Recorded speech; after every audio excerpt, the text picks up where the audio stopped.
સંવાદદાતા કેતન પટેલ મારી સાથે જોડાયા છે। કેતન, મહેસાણાના કડી અંડરબ્રિજ જે રીતે ગરકાવ થઈ ગયો છે આ બિલકુલ ચાલી ન શકે, કારણ કે નગરપાલિકા અહીંયા આગળ જ્યારે પાણી ભરાય ત્યારે આવી જાય છે, પરંતુ પ્રી મોન્સૂનની કામગીરીનું શું, લોકોની ફરિયાદોનું શું? ચોક્કસથી ચોક્કસ ઘટનામાં બધા જણાઈ દઉં કે મહેસાણા કડીમાં રાત્રિ દરમિયાન બે ઇંચ જેટલો વરસાદ ખાબક્યો હતો। ત્યારબાદ કડી શહેર હોય છે તે પાણી થઈ ગયું હતું। તો બીજી બાજુ થોર બાજુ જે અંડરપાસ આવ્યો છે, આ થોર બાજુનો અંડરપાસ પણ પાણીમાં ગરકાવ થયો હતો। તમે જોઈ શકો તો હજી સુધી કલાકો વીતવા છતાં પણ પાણી એમ દેખાય છે। પાલિકા તંત્ર દ્વારા કામગીરી કરવામાં આવી છે, પણ કામગીરીને લઈને સવાલો થઈ રહ્યા છે કે કલાકો વીતવા છતાં પણ હજી સુધી પાણી એમ છે। હજી સુધી કેટલાક વાહનો હોય છે તે પણ પાણીમાં ગરકાવ છે। અહીંયાથી જોઈ શકાય છે કે હજી પણ કેટલાક જે વાહનો હોય છે તે પાણીમાં ગરકાવ દેખી રહ્યા છે। તો બીજી બાજુ કલાકો વીતવા છતાં પણ જે વહીવટી તંત્ર છે પાણી નિકાલ કરી શક્યું એમ પાણી છે દેખાય છે।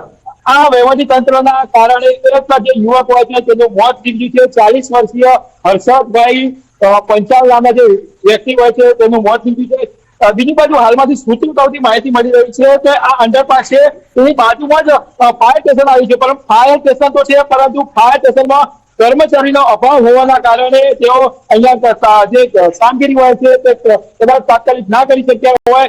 કદાચ ફાયર ટીમ હોય તો આ જે વ્યક્તિ હોય છે તેનું જીવ પણ બચી શક્યો છે। એટલે તંત્ર સામે અનેક સવાલો થઈ રહ્યા છે। સાધનો લાવ્યા છે પણ સાધનો ચલાવવા માટે માણસોની ભરતી કરવામાં આવતી નથી। આના પહેલા પણ કડીમાં દુર્ઘટના ઘટી ચૂકી હતી, જેમાં અનેક લોકોના મોત નીપજી ચૂક્યા હતા। ત્યારે પણ સામે આવ્યું હતું કે જે ફાયર સ્ટેશન હોય છે, ફાયર સ્ટેશનમાં જે લોકો હોય છે તેની ભરતી કરવામાં આવતી નથી। ત્યારે બીજી બાજુ હાલમાં અહીંયા જોઈ શકો છો કે સામાન્ય વરસાદમાં જ જે અંડરપાસ હોય છે તે પાણીમાં ગરકાવ થયો હતો। પાણીમાં અનેક ગાડીઓ પડી હતી, તેનું રેસ્ક્યુ કરવામાં આવ્યું હતું, પરંતુ એક જે વ્યક્તિ હોય છે તેનું મોત નીપજ્યું છે। સ્થાનિક લોકોમાં આક્રોશ જોવા મળી રહ્યો છે કે હજુ સુધી તો આ કમોસમી વરસાદ છે, હજી સુધી જે ચોમાસું બેઠી નથી તેના પહેલા જ આ રીતે હજુ પાણીમાં ગરકાવ થઈ રહ્યા છે અંડરપાસ। તો આગામી દિવસોમાં જયારે ચોમાસું બેસે, ફૂલ વરસાદ હશે, ત્યારે આ રોડની શું પરિસ્થિતિ થશે, લોકોને કઈ રીતે આનો સામનો કરવાનો વારો આવશે। એટલે આ લોકોમાં છે આક્રોશ જોવા મળે છે। વારંવાર તેઓ રજૂઆત કરતા હોય છે કે આ જે અંડરપાસ હોય છે સામાન્ય વરસાદમાં જ ભરાઈ જતો હોય છે, ત્યારે વહીવટી તંત્ર શું કરી રહ્યો છે તેને લઈને ચોક્કસથી લોકોમાં આક્રોશ જોવા મળે છે। જી કેતન, અત્યારે આ અંડરબ્રિજ પાસે કોઈ નગરપાલિકાનો કર્મચારી હાજર છે, કોઈ ચીફ ઓફિસર છે, નગરપાલિકાના પ્રમુખ શું કહે છે? હાલની વાત કરીએ તો હાલ ખૂબ ફરીથી દ્રશ્ય બતાવી કે અહીંયા જે કડી નગરપાલિકાનું ફાયર હોય છે તે છે, કેટલાક કર્મચારીઓ હોય છે તે હજી સુધી આ જે પાણી નિકાલની જે કામગીરી હોય છે હજી સુધી અહીંયા મોડી રાત સુધી આ જે કામગીરી હોય છે ચાલી રહી હતી।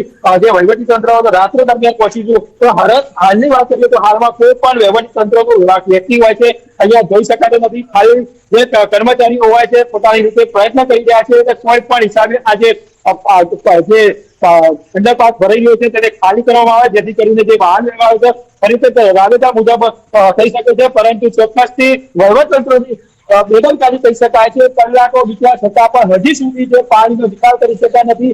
એક વ્યક્તિનું મોત નીપજ્યું છે। વારંવાર અહીંયા રજૂઆત કરવામાં આવે છે કે આ જે અંડરપાસ હોય છે સામાન્ય વરસાદમાં ભરાઈ જતો હોય છે, ત્યારે ચોમાસા પહેલા પ્રી મોન્સૂનની કામગીરીને લઈ અનેકો સવાલો થઈ રહ્યા છે। જી કેતન, આભાર માહિતી આપવા માટે। તો આ કડી અંડરબ્રિજ તમે જોઈ શકો છો કે આખી રાત રેસ્ક્યુ કામગીરી ચાલી છતાં પણ હજુ આ બ્રિજમાંથી પાણી પૂરું હટાવી શકાયું નથી। હજુ આ બ્રિજ શરૂ પણ નથી થઈ શક્યો, વરસાદ પણ હવે નથી ત્યાં આગળ, પરંતુ નગરપાલિકાના ચીફ ઓફિસર અને પ્રમુખ અહીંયા હોવા જોઈએ, પરંતુ એ નથી દેખાતા। માત્ર જે ગણ્યા ગાંઠા કર્મચારીઓ છે એ પાણી કાઢવાની કામગીરી કર્યા કરે છે।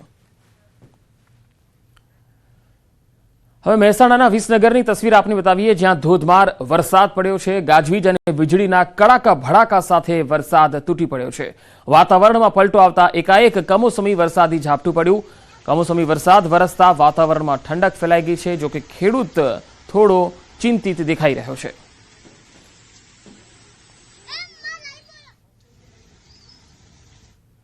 બનાસકાંઠામાં યુવકનું ડૂબી જવાથી મૃત્યુ થયું છે। અમીરગઢના ગંગાસાગરમાં 4 મિત્રો ચેકડેમમાં નહાવા પડ્યા હતા। નહાવા પડેલા 4 મિત્રોમાંથી એક યુવકનું ડૂબી જવાથી મોત થયું છે।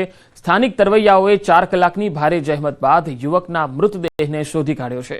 મૃતદેહને પોસ્ટમોર્ટમ અર્થે હોસ્પિટલ ખસેડવામાં આવ્યો।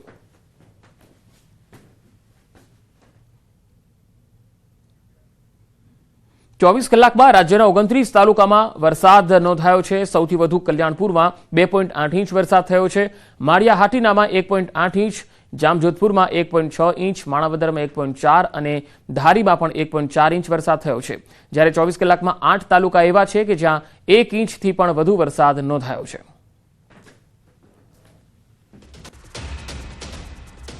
તો ગુજરાત પર હજુ 2 દિવસ માવઠાનો માર રહેશે। ગાજવીજ અને તેજ પવન સાથે માવઠાનો માર રહેશે। હવામાન વિભાગની માવઠા અંગે આગાહી છે। આજે થંડરસ્ટોર્મ એક્ટિવિટી સાથે વરસાદની સંભાવના રહેશે। તો 13 તારીખના રોજ સામાન્યથી મધ્યમ વરસાદની આગાહી છે। 7 દિવસ આગામી જે આવનારા 7 દિવસ છે તેમાં ગરમીનો પારો 3 થી લઈને 5 ડિગ્રી જેટલો વધી શકે છે।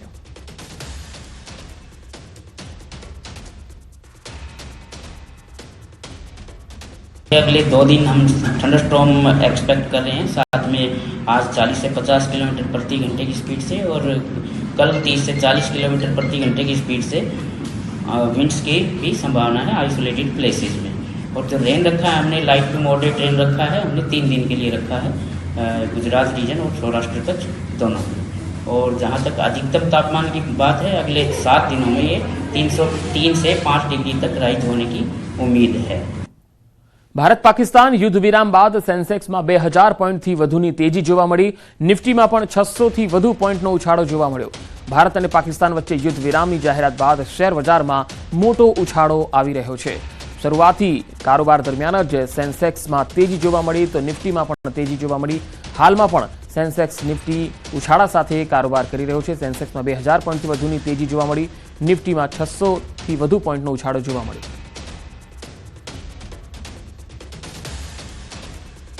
વધુ માહિતી મેળવીએ માર્કેટ એક્સપર્ટ પરેશભાઈ વાઘાણી આપણી સાથે જોડાયા છે। પરેશભાઈ, આજના માર્કેટની તેજીને આપ કઈ રીતે જોઈ રહ્યા છો? હા, જે રીતે આપણને ખ્યાલ હતો કે સીઝ ફાયરનો નિર્ણય લેવામાં આવ્યો છે, ભારત પાકિસ્તાન વચ્ચે સીઝ ફાયર થયું છે, ત્યારથી ખબર હતી કે સોમવારે સવારે બજારમાં જોરદાર તેજી થશે અને એ જ મુજબ સવારે ખુલતામાં 1300-1400 પોઈન્ટ પ્લસ ખુલેલું। અત્યારે 2250 પોઈન્ટ સેન્સેક્સ પ્લસ છે। નિફ્ટી અને સેન્સેક્સના બધા જ ઇન્ડાઇસીસ પ્લસ જોવા મળી રહ્યા છે। જોરદાર તેજીનું વાતાવરણ છે અને જે રીતે સીઝ ફાયરના નિર્ણય પછીથી ખ્યાલ જ હતો કે બજારમાં તેજી થશે। બીજી બાજુ રૂપિયામાં પણ સુધારો જોવા મળ્યો છે। ડોલર 15 પૈસા ઘટીને અત્યારે ચાલી રહ્યો છે। ઓવરઓલ જોવા જાય તો માર્કેટમાં રોકાણકારોમાં ઉત્સાહનો માહોલ છે। યુદ્ધની જે પરિસ્થિતિ હતી એનું નિર્માણ થવાનું હતું એ બંધ રહેતા બજારમાં જોરદાર કરંટ જોવા મળી રહ્યો છે। જાતે જાતમાં વેચવાલી છે। અમુક શેરોમાં 15 થી 20% સુધીની તેજી આજે શેર બજાર જોઈ રહ્યું છે અને ઉછાળો જબરજસ્ત જોવા મળી રહ્યો છે। અને શેર બજારમાં જે રીતે નાના રોકાણકારોમાં છેલ્લા 1 વીકથી જે નિરાશાનું વાતાવરણ હતું તે ફરીથી ઉત્સાહમાં પરિણમ્યું છે। બજારમાં જોરદાર તેજી છે। નિફ્ટી સેન્સેક્સ વધેલા જોવા મળી રહ્યા છે। જી પરેશભાઈ, તો હાલની સ્થિતિએ રોકાણકારોએ કેવી સ્ટ્રેટેજી અપનાવી? સેક્ટર વાઇઝ કયા કયા શેર છે એમાં વધારે ધ્યાન રાખવાની જરૂર છે અથવા તો રોકાણ કરવું જોઈએ? હા, ખાસ કરીને ફાર્મા છે, બેન્કિંગ છે, ઓટો છે, એમાં તેજીનો માહોલ જોવા મળી રહ્યો છે અને નાના રોકાણકારોએ હજુ પણ થોડુંક સાવચેતીનો સૂર રાખીને 25 થી 50% પોતાને જે ફંડ રોકવું છે એ અત્યારે રોકી શકે છે। બાકી એકાદ મહિનો પછી પણ નવું રોકાણ કરી શકાય છે। પ્રાઇમરી માર્કેટમાં પણ તેજીની શક્યતા બજાર જોઈ રહ્યું છે। નવા આઈપીઓ આવશે અને જે હર્ડલ હતું એ દૂર થયું હોય એવું લાગે છે। નાના રોકાણકારો થોડું ઘણું સ્ટાર્ટિંગમાં અત્યારે રોકાણ કરે તેમાં વાંધા જેવું લાગતું નથી। જી પરેશભાઈ, આભાર માહિતી આપવા માટે। તો યુદ્ધ વિરામ બાદ શેર બજારમાં જબરજસ્ત તેજી જોવા મળી રહી છે। સેન્સેક્સ અને નિફ્ટીમાં ઉછાળા સાથે કારોબાર થઈ રહ્યો છે। ભારત અને પાકિસ્તાન વચ્ચે યુદ્ધ વિરામ બાદ આજે બપોરે 12 વાગ્યે ડાયરેક્ટર જનરલ મિલિટરી ઓપરેશન્સ એટલે કે ડીજીએમઓ સ્તરે વાતચીત થશે। ભારતે સ્પષ્ટ કર્યું છે કે કોઈ પણ આતંકવાદી હુમલાને યુદ્ધ ગણવામાં આવશે અને સજા આ વખત કરતાં અનેક ગણી વધારે હશે। આ સાથે ભારતીય સેનાના ડીજીએમઓએ સ્પષ્ટ કર્યું છે કે પાકિસ્તાનને અડીને આવેલી સરહદ અને નિયંત્રણ રેખા પર વર્તમાન સ્થિતિ યુદ્ધ જેવી છે।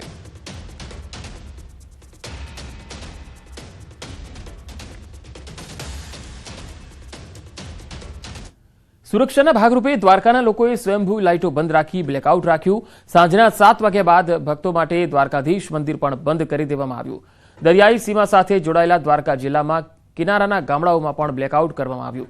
સુરક્ષાના ભાગરૂપે સ્વયંભૂ બ્લેકઆઉટ રાખવા કલેક્ટરે સૂચના આપી હતી। દ્વારકા, મીઠાપુર, ઓખા, બેટ દ્વારકા, ખંભાળિયા સહિતના શહેરોમાં બ્લેકઆઉટની અસર જોવા મળી। ખંભાળિયા શહેરમાં પોલીસ અને પ્રાંત અધિકારીનું સતત પેટ્રોલિંગ પણ કરાયું હતું।